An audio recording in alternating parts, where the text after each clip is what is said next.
بسم اللہ الرحمن الرحیم نحمدہ ونصلی علی رسول کریم اما بعد۔ درس بخاری شریف میں دعاؤں کے بیان میں امام بخاری رحمہ اللہ ایک بار دوسروں کو دعائیں دینے سے متعلق بات رہے ہیں۔ اس میں خادموں کو، اپنے ماتحتوں کو، اپنے شاگردوں کو، اولاد کو دعا دینے سے متعلق ایک روایت پیش کی ہے۔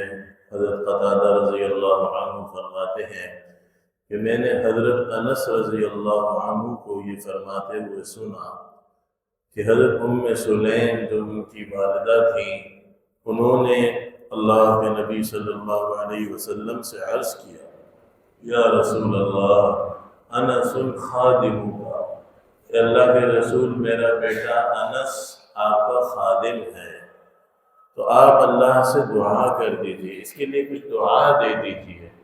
تو اللہ کے نبی صلی اللہ علیہ وسلم کے ہاتھ اٹھ گئے اور اللہ کے نبی نے انہیں دعا دے دی، اللہم اکثر مالہ وولدہ وبارک لہ فیما اعطیت، اے اللہ انس کا مال بھی بڑھا دے، انس کی اولاد بھی بڑھا دے، اور جو نعمت تو اسے عطا کر اس میں برکت عطا کر دے۔ اب یہ دعا حضرت انس رضی اللہ عنہ کے حق میں ایسی قبول ہوئی کہ بصرہ میں ان کا ایک باغ تھا، اور وہ باغ سال کے اندر 2 مرتبہ پھل دیتا تھا۔ عام باغ سال میں 1 دفعہ پھل دیتے تھے، لیکن اللہ کے نبی کی دعا کی برکت سے وہ ایک باغ سال میں 2 مرتبہ پھل دیتا تھا، اور اس کے اندر ریحان کا پھول تھا جس کی مشک کی خوشبو جیسی تھی، جس کی خوشبو مشک کی طرح تھی، اور اولاد میں ایسی برکت ہوئی کہ 120 لڑکے پوتے نواسے اللہ نے انہیں دیے۔ جب وہ بیت اللہ کا طواف کرتے تو 70 سے زیادہ ان کی اولادیں ان کے ساتھ ہوتی، اور ان کی عمر اتنی لمبی ہوئی اللہ کے نبی کی دعا کی برکت سے کہ ایک قول کے مطابق 99 سال، ایک قول کے مطابق 130 سال، ایک قول کے مطابق 120 سال، اور ایک قول کے مطابق 107 سال، یعنی 100 سال کے لگ بھگ اللہ نے انہیں عمر عطا فرمایا۔ تو اس سے 2 باتیں پتہ چلتی ہیں۔ ایک بات تو یہ ہے کہ ہم اپنے ماتحتوں کو، اپنی اولادوں کو، اپنے خادموں کو دعائیں دینے کا اہتمام کریں۔ پہلے زمانے میں مائیں، باپ اور دوسرے اساتذہ اور بزرگ حضرات اپنے بچوں کو دعائیں دیا کرتے تھے۔ بعض اوقات کوئی گھڑی قبولیت کی ہوتی ہے اور پھر وہ دعا ان کے حق میں لگ جاتی ہے، اور پھر اللہ انہیں ترقیات سے نوازتے ہیں۔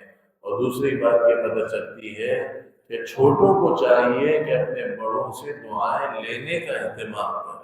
انسان دعاؤں سے اتنی تیزی سے اس کی پرواز اونچی ہو جاتی ہے کہ عام رفتار سے چلے تو وہاں تک نہیں پہنچ سکتا، اپنی عقل سے وہاں تک نہیں پہنچ سکتا جہاں ماں کی دعا سے پہنچ جاتا ہے، باپ کی دعا سے پہنچ جاتا ہے، استادوں کی دعاؤں سے پہنچ جاتا ہے، اپنے بزرگوں کی، بڑوں کی دعاؤں سے پہنچ جاتا ہے۔ تو خدمت کے ذریعے اور ان کو جس طرح بھی خوش کر سکے انسان، بعض اوقات بڑا مشکل ہوتا ہے، بعض اوقات بڑے ناراض ہو جاتے ہیں، تو اس موقع پر اپنے کو بچھا کر، قرآن کہہ رہا ہے وَخْفِضْ لَهُمَا جَنَاحَ الذُّلِّ مِنَ الرَّحْمَةِ، ذلت کے پروں کو ان کے سامنے بچھا دو، رحمت کے ساتھ، نرمی کے ساتھ ان سے پیش آؤ۔ تو جب انسان اپنے بڑوں سے دعائیں لیتا ہے تو پھر وہاں پہنچ جاتا ہے جہاں انسان اپنی عقل سے، اپنی طاقت سے، اپنی سمجھ سے نہیں پہنچ سکتا۔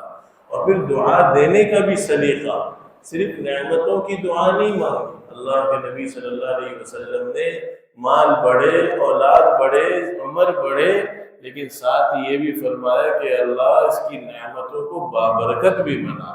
یہ چیزوں کی کثرت سے زندگیوں کا سکون یقینی نہیں ہے، جب برکت ہوتی ہے تو اللہ پھر زندگیوں کا سکون نصیب کرتا ہے۔ امام بخاری رحمہ اللہ نے یہ باب باندھا ہے اپنے ماتحتوں کو، اپنے چھوٹوں کو، اپنے خادموں کو دعائیں ہمیں دینی چاہیے۔ بعض اوقات غصے کی حالت ہوتی ہے، اس میں کوئی بات بددعا کی منہ سے نکل سکتی ہے، اس موقع پر بھی انسان کوئی دعائیہ کلمہ کہہ دے. حضرت شیخ سدیس جو آج عبد الرحمن سدیس حرم کے امام ہیں، اپنا واقعہ بتاتے ہیں کہ میں اتنا شرارتی تھا کہ ایک دفعہ گھر میں مہمان آئے اور گھر میں سالن میں نے مٹی ڈال دی، تو میری ماں نے غصے میں مجھے دعا دے دی کہ جا تیرے کو اللہ بیت اللہ کا امام بنا دے. فرماتے اللہ نے مجھے امام بیت اللہ بنا دیا. تو غصے میں بھی بچوں کو دعائیں دینی چاہیے. اللہ بھائی ہم سب کو اپنی اولادوں کے لیے، اپنے ماتحتوں کے لیے، اپنے خادموں کے لیے، شاگردوں کے لیے خوب دعائیں کرنے کی توفیق نصیب فرمائے، اور ان سب کو اللہ ہماری آنکھوں کی ٹھنڈک کا سامان بنائے. وآخر دعوانا الحمد للہ رب العالمین.